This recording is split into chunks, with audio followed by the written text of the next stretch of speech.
My family left me sitting alone on my birthday while they partied at my brother's BBQ, so I took my revenge by ending 6 years of financial support. I grip my water glass tighter, knuckles whitening as Marissa's words hang in the air between us. So, next week I'll be moving into your place, she says with a casual smile, as if announcing she's switching to almond milk or taking up jogging. Just until I figure things out. The champagne pops open beside me, my father beaming as he pours the bubbling liquid into crystal flutes I've never seen before. My mother's china, the set she saves for Thanksgiving and Christmas, gleams under the chandelier light. The table arrangement should have been my first clue. Something was happening. Marissa seated at the head of the table, the formal settings, the champagne chilling. This isn't Sunday dinner, it's an ambush. I've already started packing, Marissa continues, accepting a flute from Dad with a gracious nod. It shouldn't take more than a day to get everything moved in. My parents exchange pleased glances across the table, nodding along as if this is the most reasonable plan in the world, as if my consent is merely a formality, already given. To new beginnings, my father says, raising his glass. Everyone lifts theirs in response, everyone except me. The garage boxes make sense now. 3 days ago, I'd found them stacked against the wall, oversized plastic tubs labeled Marissa's winter clothes and Marissa's books. When I texted her about them, she'd brushed it off. Just temporary storage, she said. Just until I find more space in my apartment. I should have known. Just like I should have known what it meant when I confronted my parents about paying Marissa's rent for the 3rd time this year. She's going through a rough patch, Mom had said, waving away my concerns. That's what family does. We help each other. I hear my mother's voice from last week. The phone call I wasn't supposed to overhear while waiting in her kitchen. Eden is so lonely in that big house, she'd told Aunt Sarah. She needs her sister's company. It's perfect timing, really. Perfect timing. As if my life exists solely to accommodate Marissa's latest crisis. I set my water glass down carefully, reaching for my purse on the floor beside me. The trembling in my hands has nothing to do with nervousness and everything to do with fury. Why do you look so serious? Marissa laughs, her eyes darting briefly to our parents. This is good news for both of us. You get company and I get to save on rent for a while. My fingers close around the manila envelope I'd brought, the one I'd almost left in the car, thinking tonight wasn't the right time. But there is no right time with my family. There is only their time, their plans, their expectations. The tremor in my hands steadies as I place the envelope on the table. Actually, I say, my voice calmer than I feel. I have news too. My parents' expressions shift instantly. My mother's smile falters, eyes narrowing slightly. My father lowers his champagne glass, forehead creasing with concern. The change is subtle but unmistakable, the united front forming against the daughter who isn't following the script. What kind of news? My mother's tone carries a warning. Don't ruin this. Don't be difficult. I feel the weight of the familiar labels hovering in the air. Selfish, difficult, uncaring. The stakes of defiance are clear, disagree, and become the family villain. Again.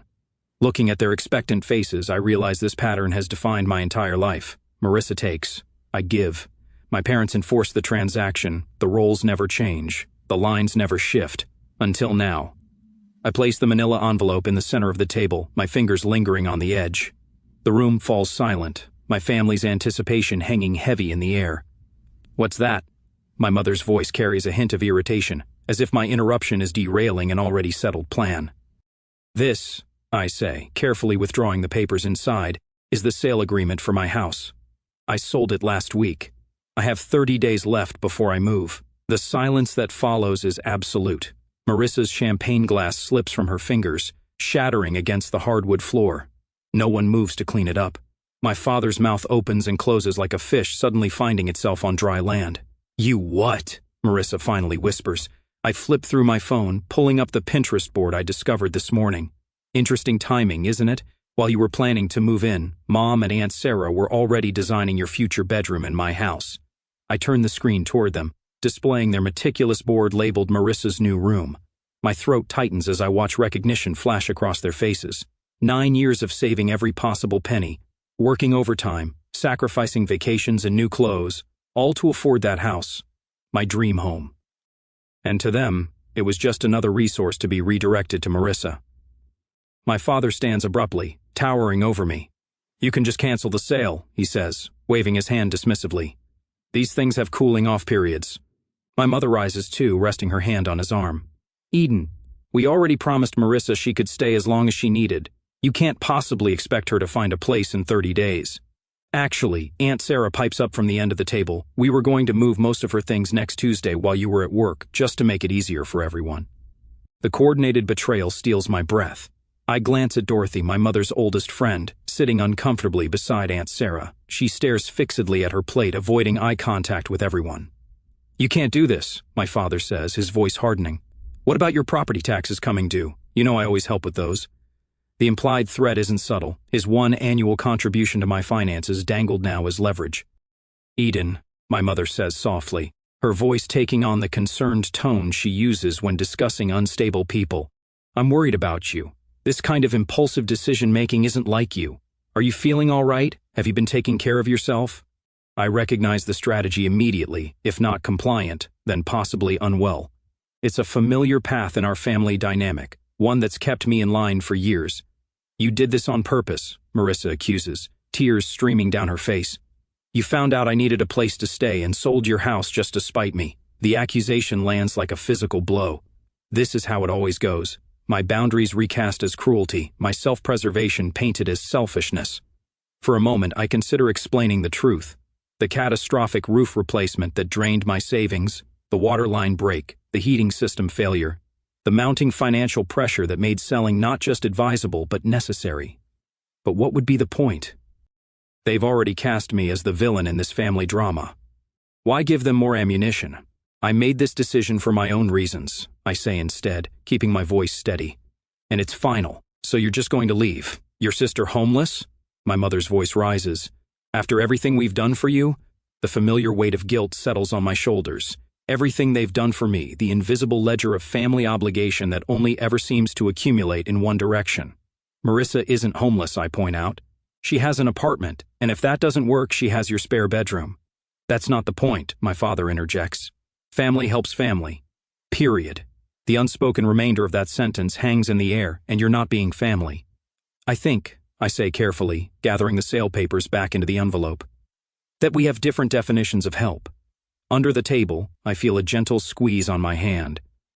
Dorothy, still avoiding eye contact with everyone else, whispers so quietly I almost miss it. Good for you. It's a small validation, but in this moment, it feels monumental. One person in this room doesn't see me as selfish or cruel for protecting myself. As I sit there with my family's accusations hanging in the air, I wonder whether I should explain the financial struggles that forced me to sell my beloved home, or simply hold firm without justifying my decision. Would sharing my vulnerability help them understand, or just give them new ammunition to use against me? The first call comes Tuesday morning while I'm fixing my coffee. Aunt Sarah's name flashes on my phone screen, unusual for a weekday before 9. Eden, honey, I just talked to your mother. Her voice carries that particular tone reserved for funerals and family scandals. Is it true you sold your house just to keep Marissa from staying with you? My coffee sloshes over the rim of my mug, scalding my fingers. What? Marissa called me in tears last night, Aunt Sarah continues. She said you sold your beautiful home out of spite, knowing she needed a place to stay. The burning on my hand fades as a different heat rises in my chest. That's not what happened, I say. Your sister will be homeless, Eden. I never thought you could be so cruel. The calls continue all day. Uncle Robert, Cousin Jennifer, even my father's golf buddy Chuck, whose connection to this situation escapes me entirely. Each conversation follows the same script. Marissa's desperate situation, my apparent heartlessness, their profound disappointment in me. While preparing dinner, I make the mistake of checking Facebook. Marissa's latest post appears at the top of my feed. The hardest lesson in life is learning who truly has your back when times get tough. Family should be forever, not just when it's convenient.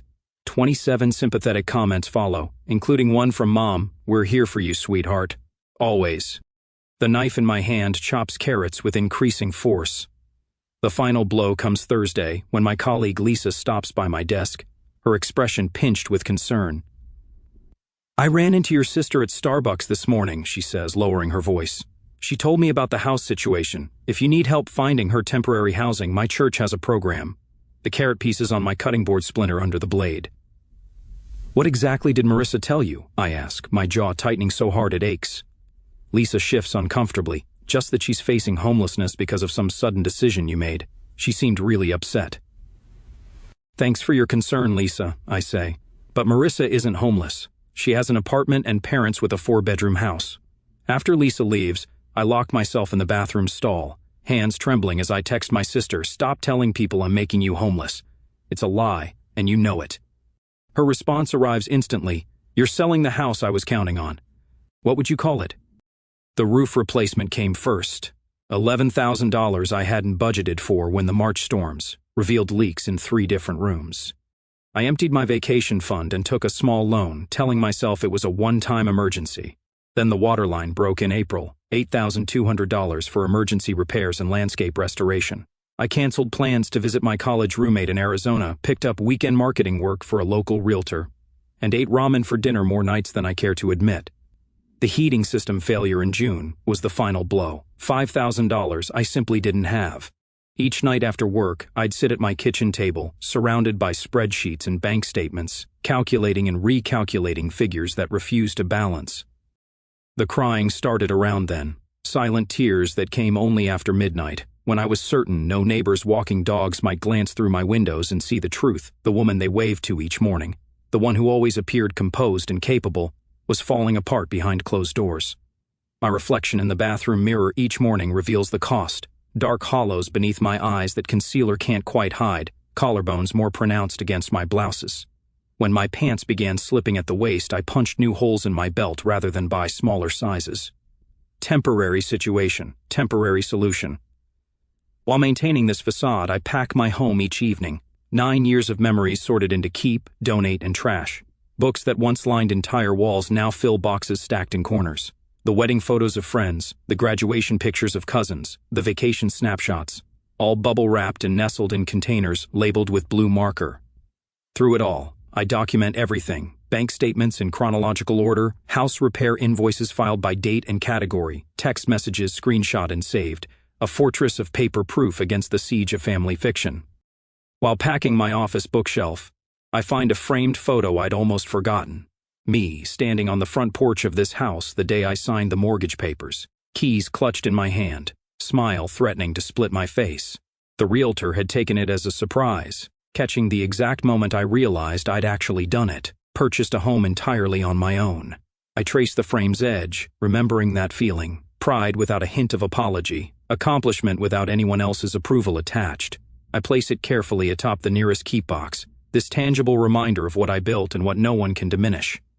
The doorbell rings Saturday afternoon while I'm wrapping dishes in newspaper. Through the front window, I spot my parents' Buick in the driveway, Marissa's red compact behind it. No warning text, no courtesy call. I consider not answering, but the knocking grows more insistent. When I open the door, they file in like funeral directors, solemn, judgmental, prepared to manage a difficult situation. Mom spots the boxes immediately. "You're really going through with this madness." I fold the newspaper around another plate, securing it with tape. "The closing is in 3 weeks. Your sister needs you." Mom's voice rises slightly. "You've always been selfish, but this is beyond understanding. Your sister needs you." The plate in my hands remains steady, though something shifts inside me. I've spent my entire life being told what Marissa needs.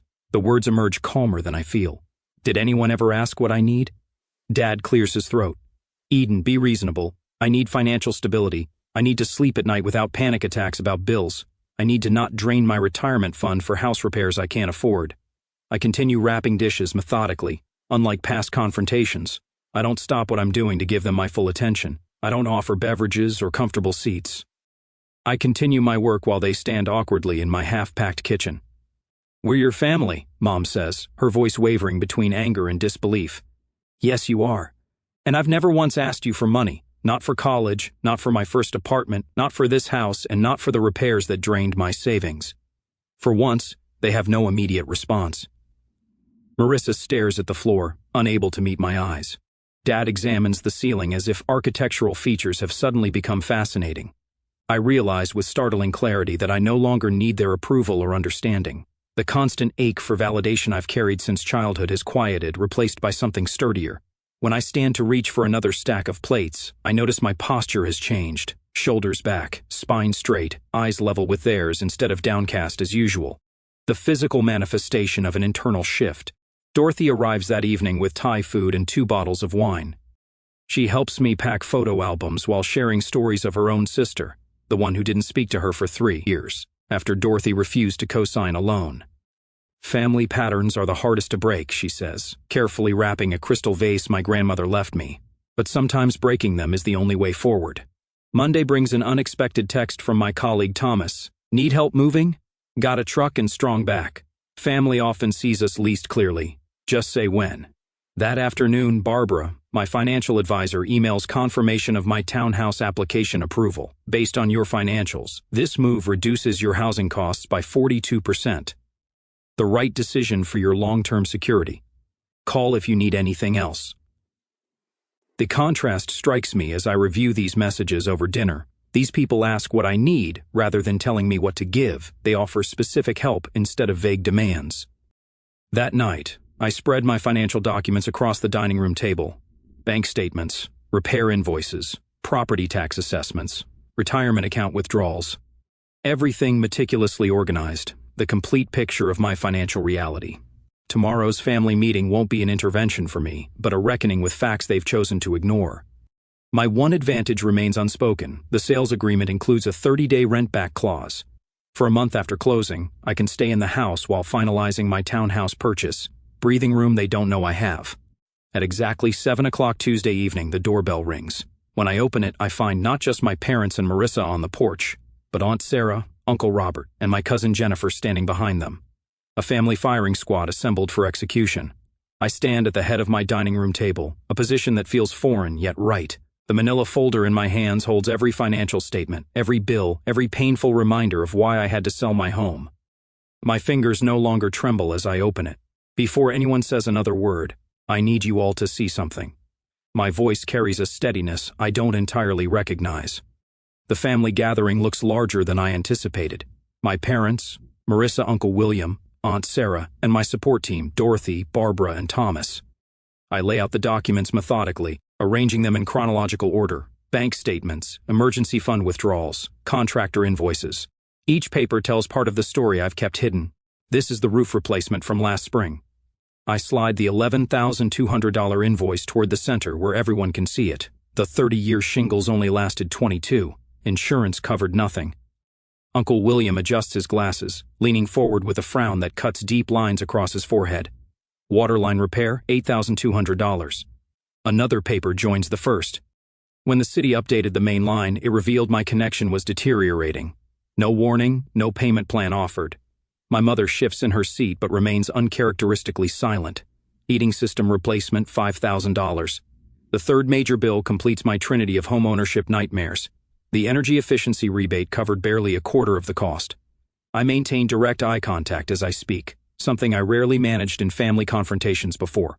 Barbara nods almost imperceptibly from her seat near the window, encouraging me to continue. My emergency fund is gone. I place my bank statement on top, the balance painfully clear. My financial advisor recommended selling while the market is still hot rather than risking a forced sale later when I might be underwater. Marissa's chair scrapes against the hardwood as she stands abruptly. This is creative accounting, Eden. You've always been good with numbers when it suits you. Her voice carries the familiar accusatory edge. You're just trying to avoid your family responsibilities. Uncle William, whose judgment I've feared since childhood, surprises me by turning toward my sister. Marissa, what's your current employment situation? Last I heard, you were between jobs. The unexpected redirection leaves Marissa fumbling. I'm exploring opportunities. The job market is complicated right now. My mother jumps in. William, this isn't about employment. Family duty exists regardless of finances. Eden has always had that beautiful house with all that extra space. Speaking of space, Aunt Sarah interjects, her reading glasses perched on her nose as she examines my heating bill. Why can't Marissa stay with you and Roger? You have that guest room you just redecorated. The conversation shifts like a current, pulling away from me and swirling around the room as family members begin questioning the arrangement I've endured my entire adult life. Dorothy clears her throat. I've known this family for 20 years. Eden bought her house without any family financial support. Meanwhile, I've watched Marissa receive help with rent, car payments, and credit card bills repeatedly. Her voice carries the weight of long observation. The pattern has been clear to everyone except those closest to it. Barbara straightens her blazer before speaking. As Eden's financial advisor, I can tell you that enabling financial dependency ultimately harms both parties. The one giving depletes their resources, while the receiver never develops crucial life skills. Thomas, sitting quietly until now, leans forward. My brother lived with my parents until he was 42. They paid his bills, made his appointments, solved his problems. When they passed, he had no idea how to function. He lost their house within a year because he never learned to manage money. He glances at my parents. Sometimes the most loving thing is to stop rescuing someone. The room falls unusually quiet as these outside perspectives penetrate the family mythology we've operated under for decades. Uncle William breaks the silence. Eden, why didn't you share these financial struggles sooner? I hesitate, the question catching me off guard. Should I maintain the privacy and independence that had served as my armor for years? Or would opening up to select family members create the support system I never thought possible? Before I can answer, my father shifts in his chair, eyes fixed on the hardwood floor. It's the first time I can remember him sitting through a family discussion without dominating it. My mother's rigid posture gradually softens, her hands now resting open on the table instead of clenched in her lap. Marissa stands suddenly, grabbing her purse. This is ridiculous. You're all acting like I'm some kind of parasite. Eden has always been the golden child with her perfect house and perfect job, while everyone ignores how hard things have been for me. When no one jumps to her defense, she storms toward the door. The slam echoes through the house as she leaves. Uncle William waits for the reverberations to fade before speaking again. I think it's time we had a family financial planning session, for everyone. He looks pointedly toward my parents, including Marissa. My mother's eyes glisten with unshed tears, but for once they're not being weaponized against me. My father reaches for her hand across the table, his face unreadable but his silence speaking volumes. For the first time in a family confrontation, I'm not the one left feeling like I've done something wrong, and I arrange the last of my kitchen glasses into a box, wrapping each one in newspaper with methodical precision. My final week in my 30-day countdown, and the house already feels hollow, memories peeling away with each item packed. The doorbell rings. I check my watch, right on time. My parents are nothing if not punctual when they have an agenda. I open the door to find not just my parents but Marissa too, standing on my porch like a united front. My mother clutches her purse with white knuckles. My father's smile appears rehearsed. Eat in, honey, my mother says, stepping inside without waiting for an invitation. We've been talking, and we think we've found the perfect solution. A compromise, my father adds, his voice carrying that false cheerfulness he reserves for difficult conversations. Marissa follows them in, her eyes darting around my half-packed living room before settling on me with a practiced look of gratitude. I really appreciate you hearing us out. They arrange themselves on my couch, the only piece of furniture not yet wrapped in moving blankets, while I remain standing.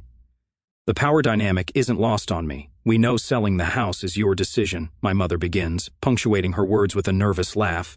But instead of Marissa moving in with you, what if you helped her get her own place? My father nods enthusiastically, while carefully avoiding any mention of actual numbers. Just a loan to get her started. With your success, it would hardly affect you. Unlike me, Marissa interjects, her voice soft and rehearsed. Some people just have bad luck, you know? The implication hangs heavy in the air between us. You're successful. She's struggling. You owe her this. My mother leans forward, her voice dropping to a conspiratorial whisper. Eden, the family has always stuck together. If you can't help your sister just this once. She trails off, the threat clear, cut Marissa off, and I cut myself off from the family. I walk to the dining room table where I've laid out several documents. They watch me, confusion replacing their certainty. I'm meeting with my lender tomorrow, I say, picking up a pre-approval letter. For a townhouse downtown. The monthly payment will be nearly 40% less than my current mortgage. I hand the letter to my father, whose eyes widen at the numbers. Selling this house isn't just about Marissa. It's about rebuilding my emergency savings after 3 major home repairs drained them. It's about reducing my financial stress. I take a deep breath. It's about finally prioritizing my financial health. My mother starts to speak, but I hold up my hand. I can't support Marissa financially, I continue, but I can help her support herself. I pull a business card from my pocket and hold it out to Marissa. She stares at it without taking it. Our marketing department has an entry-level position opening next week. The starting salary would cover rent on a 1-bedroom apartment. I spoke to HR yesterday, and they'd be willing to interview you. Marissa's mouth opens, then closes. For once, she seems genuinely speechless. This isn't charity, I add. It's an opportunity. Whether you take it is your choice. My father stands abruptly, moving toward the window where bare hooks show where family photos once hung. Eden, be reasonable. Marissa needs... No, I interrupt. walking to the coffee table where I've placed a manila folder. This is what being reasonable looks like. I open the folder and pull out a spreadsheet, placing it on the table between us. The itemized list contains every financial gift my parents have given Marissa over the past 5 years. Car payments, rent supplements, credit card bailouts. The total at the bottom, circled in bright red, makes my mother gasp. I compiled this from the conversations you've had in front of me, I say. I suspect the actual total is higher. My father picks up the paper, his forehead creasing as he studies the numbers. This isn't love, I say quietly. It's dependence. And it's hurting both of you. My father opens his mouth to object, then falls silent, his eyes fixed on the spreadsheet. We just wanted to help her, my mother whispers, tears welling in her eyes. The best help is teaching someone to stand on their own, I reply, my voice steady despite the hammering in my chest. You taught me that once, remember? When I wanted to quit college because it was too hard? The memory hangs between us, my father refusing to let me move back home when calculus overwhelmed me, insisting I find a tutor instead. We're doing you no favors by making life too easy, he'd said then. Strange how principles change when applied to different daughters. The silence stretches, broken only by the sound of packing tape from the box I'd abandoned when they arrived. Finally, my father puts his arm around my mother's shoulders. We should go, he says quietly.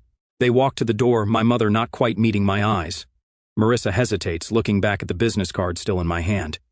I don't need your charity job, she says, but there's less conviction in her voice than usual. I place the card on the entryway table. It's not charity, it's opportunity. She turns away, but as she follows my parents out, I catch her slip the card into her purse when she thinks I'm not looking. The door closes behind them. I stand in my half-empty living room, listening to their car start and pull away. The silence feels different now, not hollow, but open, expansive. I sink onto the couch, running my hand over the familiar fabric. Tomorrow, it goes into storage until I move into the townhouse. 9 years of memories in this house, and now an uncertain future lies ahead. I feel both liberated and isolated, triumphant and alone. The family dinner next month looms in my mind. Will they even still want me there? Has this confrontation permanently altered our relationships? The answering machine light blinks with 3 new messages, probably more relatives calling to weigh in. I ignore it, focusing instead on the business card Marissa took. One small step, perhaps the first of many, and I stand in the center of my downtown loft, savoring the space around me. Sunlight streams through the windows, warming the hardwood floors beneath my bare feet. 3 months ago, this place felt foreign, a compromise rather than a choice. Now, it feels like the home I never knew I needed. Another box checked off the budget, I tell myself, updating my financial tracking app. My mortgage payment appears in green, a full 30% less than what I paid for the Craftsman. Barbara's weekly check-ins have transformed what was once my greatest source of anxiety into a structured ritual I actually look forward to. The kitchen island holds my newest purchase, a professional-grade camera that would have remained a distant wish in my old financial reality. My first photography class starts tomorrow evening, the course catalog still open on my tablet. I run my fingers over the camera's textured grip, permission to create rather than just survive. My phone buzzes with a reminder, Sunday dinner at my parents'. I feel the familiar tightening in my shoulders, then consciously release it. These dinners have changed, just as I have.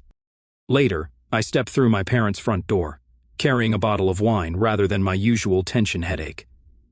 Dad greets me with a hug that feels genuine, instead of perfunctory. Eden, come see what your sister brought, he says, his voice carrying none of the comparative undertones that once filled our interactions.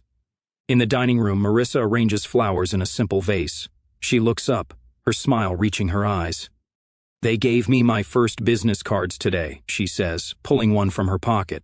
Assistant marketing coordinator. Sounds fancy for someone who mostly makes coffee runs, but I'm learning so much. She hands me the card proudly, without the defensive edge that once colored her accomplishments. My mother appears in the doorway, carrying a casserole that isn't placed strategically closer to Marissa's place setting. Tell us more about the social media campaign you mentioned last week, Mom says, looking directly at Marissa. Then she turns to me.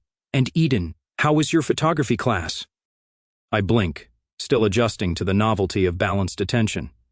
As we eat, I notice my father asking thoughtful questions of both daughters, not just fawning over Marissa's every word. 1 week later, laughter fills my loft as Dorothy raises her glass. To homes that shelter us and boundaries that protect us, she toasts. Around my coffee table sit Thomas, Barbara, Uncle William, and me. my chosen family, alongside the blood relative who surprised me most. Dorothy presents me with a frame containing 2 photos, me signing my original mortgage papers 9 years ago, and me holding the keys to this townhouse. 2 brave beginnings, she says softly. 2 very different women, I add, recognizing how much I've changed. The following weekend finds Marissa and me at my kitchen table, surrounded by spreadsheets and calculator apps. So if I put away 15% of each paycheck, I could have first and last month's rent by January, she says, chewing her lip as she runs the numbers again. Our parents sit on my sofa, watching this scene with a mix of pride and regret. We should have done this years ago, Mom admits quietly. We thought we were helping, but we were hurting both of you in different ways. Dad nods, his eyes revealing the difficult journey of unlearning decades of enabling behavior. As I watch Marissa calculate her budget with determination I'd never seen before, I wonder about the fine line between helping and enabling those we love.